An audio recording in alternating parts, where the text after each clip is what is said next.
গণঅভ্যুত্থানের ৪ মাস না পেরোতেই ছাত্র সংগঠনগুলোর ঐক্যে ফাটল। এজন্য পরস্পরকে দোষারোপ করছেন নেতারা।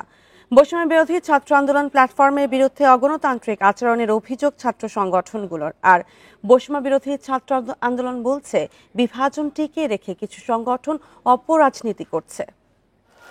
Double million offer Walton fridge কিনে পেতে পারেন 20 লক্ষ টাকা, রয়েছে কোটি কোটি টাকার নিশ্চিত উপহার। জুলাই আগস্ট গণ অভ্যুত্থানে বৈষম্য বিরোধী ছাত্র আন্দোলনের ডাকে দলমত নির্বিশেষে রাজপথে ঝাঁপিয়ে পড়েছিলেন শিক্ষার্থীরা।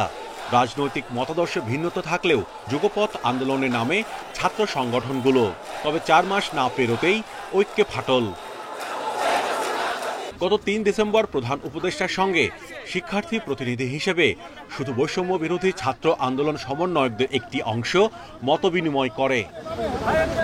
পরদিন বৈষম্য বিরোধী ছাত্র আন্দোলনের মতবিনিময় সভায় যোগ দেয়নি ছাত্রদল সহ মূলধারার বেশ কয়েকটি ছাত্র সংগঠন।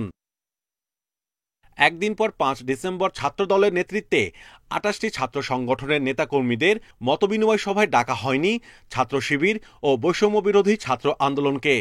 এখন যখন 5ই আগস্ট ছাত্র জনতার গণ অভ্যুত্থানের পরে বিভিন্ন সংস্কার, প্রধান উপদেষ্টার সাথে বৈঠক, সবকিছু আপনি যখন এককেন্দ্রিক করবেন, তখন তো বাকি যে ছাত্র সংগঠনগুলো রয়েছে তাদের তো কথা বলার স্পেস থাকতে হবে। আমরা দেখেছি বৈষম্য বিরোধী ছাত্র আন্দোলন প্রতিশ্রুতি দিয়েছিল যে সকলকে নিয়ে সকল ধরনের সিদ্ধান্ত গ্রহণ করা হবে। ডিসেম্বর মাস পর্যন্ত তাদের যে কার্যক্রম, সেই কার্যক্রমে সেই প্রতিশ্রুতি রক্ষা হয় না বলেই আমরা আসলে লক্ষ্য করলাম।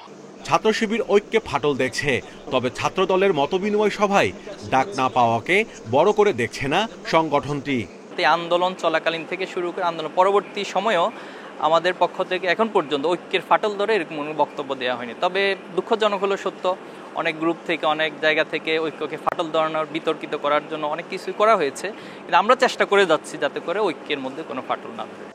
বৈষম্য বিরোধী ছাত্র আন্দোলন বলছে, ছাত্র স্বার্থ সংশ্লিষ্ট রূপরেখা পছন্দ না হওয়ায় ঐক্যে ফাটল ধরানোর চেষ্টা চলছে।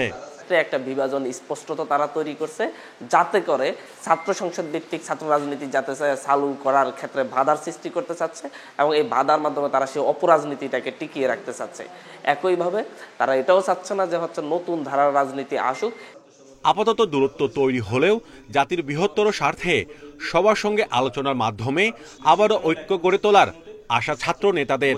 ছাত্র আন্দোলন তারা একটি যৌক্তিক আলাপ আলোচনা করবে। Mahmudul Hasan, independent news, Dhaka.